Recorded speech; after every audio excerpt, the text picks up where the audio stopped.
First, welcome to our guide on switching from a traditional bank to a credit union without headaches. We will show you how to avoid hidden fees, time your move, and protect your credit score. By the end, you will have a step-by-step plan to execute this switch confidently. Next, here's the roadmap for the video. We will cover why switching to a credit union makes sense, the fee traps to avoid, a precise step-by-step execution plan, the realistic timeline for the switch, the mandatory staggered method to prevent missed payments and overdrafts, a quick comparison between banks and credit unions, a concise checklist and key takeaways, and a couple of short quizzes to lock in your knowledge. Before we dive deeper, a quick but important disclaimer. This video is for educational purposes only and is not financial advice. Policies, fee structures, processing times, and direct deposit timelines vary by employer and financial institution. Always confirm details with your specific bank or credit union and review your account agreement before making changes. Now let us talk about why credit unions often beat traditional banks for everyday consumers. Credit unions are member-owned, which means their incentives tend to align with customer value, not shareholder profit. This frequently translates to no monthly maintenance fees, lower minimum balances, competitive loan rates, and community-focused service. If you are paying a monthly fee just to hold an account, switching may immediately reduce your recurring expenses.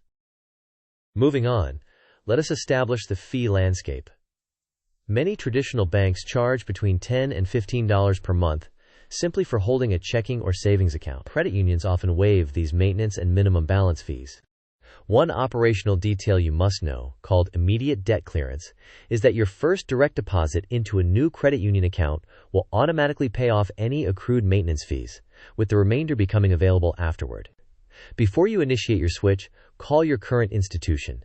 Ask them to waive recent or pending fees, especially if you commit to setting up a recurring deposit. This negotiation can save you money right away.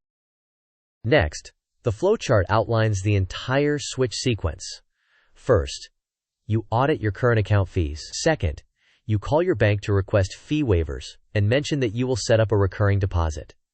Third, you open your credit union account. Fourth, you submit direct deposit forms to your employer. Meanwhile, you keep the old account funded to cover existing autopay obligations. Then, you wait until 2 consecutive direct deposits have successfully landed in the new credit union account. Only after that milestone do you begin updating autopays, and you do so gradually. Continue monitoring both accounts for at least 1 or 2 cycles to confirm stability. Finally, close the old account only after verifying that there are no pending items and that the balance is 0. Continuing, here is a simple calling script. Introduce yourself and verify your identity. Explain that you are reviewing account fees and you would like to remain a customer if fees can be waived. State that you are willing to establish a recurring direct deposit to meet their criteria. Ask them to waive past and pending monthly maintenance fees. Confirm any minimum balance requirements and how to avoid them. Request that the representative annotate your account with any commitments or waivers. Ask for written confirmation via secure message or email.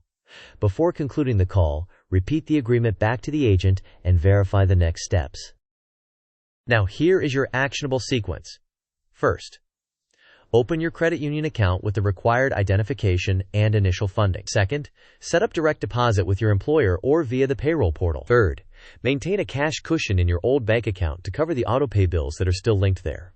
Fourth, do not close or drain the old account. Fifth, expect that it will take 1 to 3 full pay cycles for the direct deposit to fully transition. Sixth, verify that 2 consecutive direct deposits have posted to the credit union. Seventh, only at that point should you begin updating autopay information, handling 1 category at a time. Eighth, monitor both accounts for any stray charges, returns, or subscription renewals. Ninth, when you are sure there are no outstanding items and your balance is 0, close the old account per their procedure.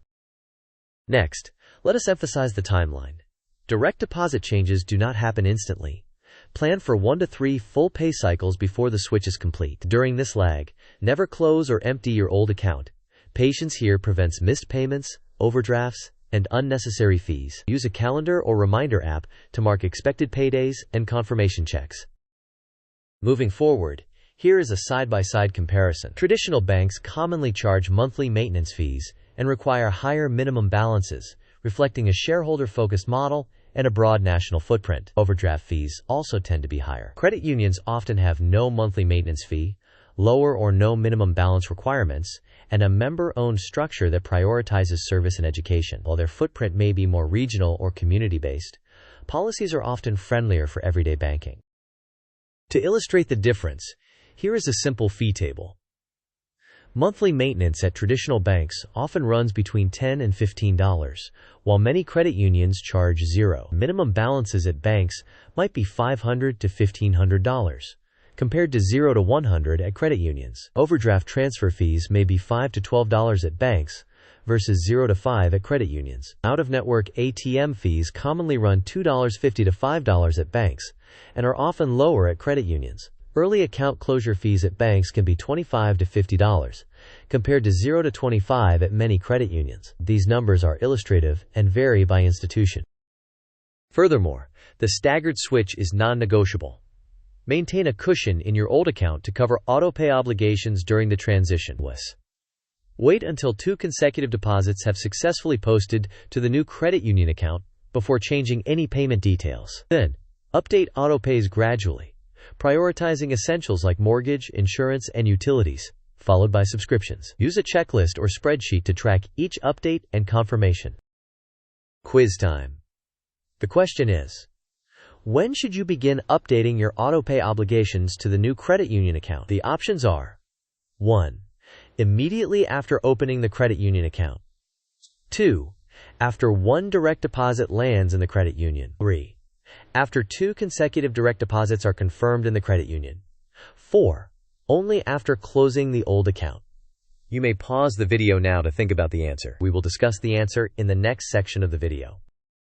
The correct answer is after 2 consecutive direct deposits are confirmed in the new credit union account. 2 back-to-back deposits confirm the reliability of the new deposit routing. Starting earlier risks missed payments, return charges, overdrafts, and potential credit score damage.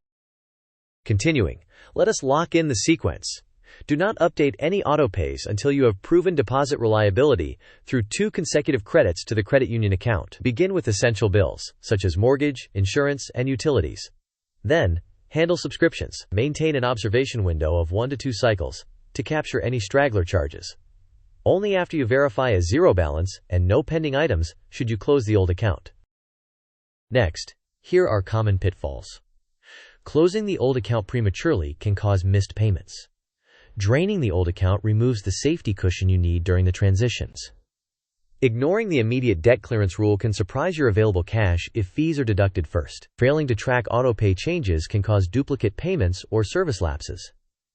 Finally, rushing the timeline increases the risk of overdrafts and potential credit score damage. Here is another quick quiz. If your new credit union account has accrued maintenance fees, what happens to your first direct deposit? The options are 1. It bounces back to your employer. 2. It pays off the fees first, then the remainder is available. 3. It splits 50-50 between fees and cash. 4. It does not post until the next pay cycle. You may pause the video now to think about the answer. We will discuss the answer in the next section of the video. The correct answer is that it pays off the fees first, and then the remainder is available. This is the immediate debt clearance rule, and planning for it keeps your cash flow predictable during the switch. As we near the finish, here is a concise checklist. Open your credit union account and set up online banking.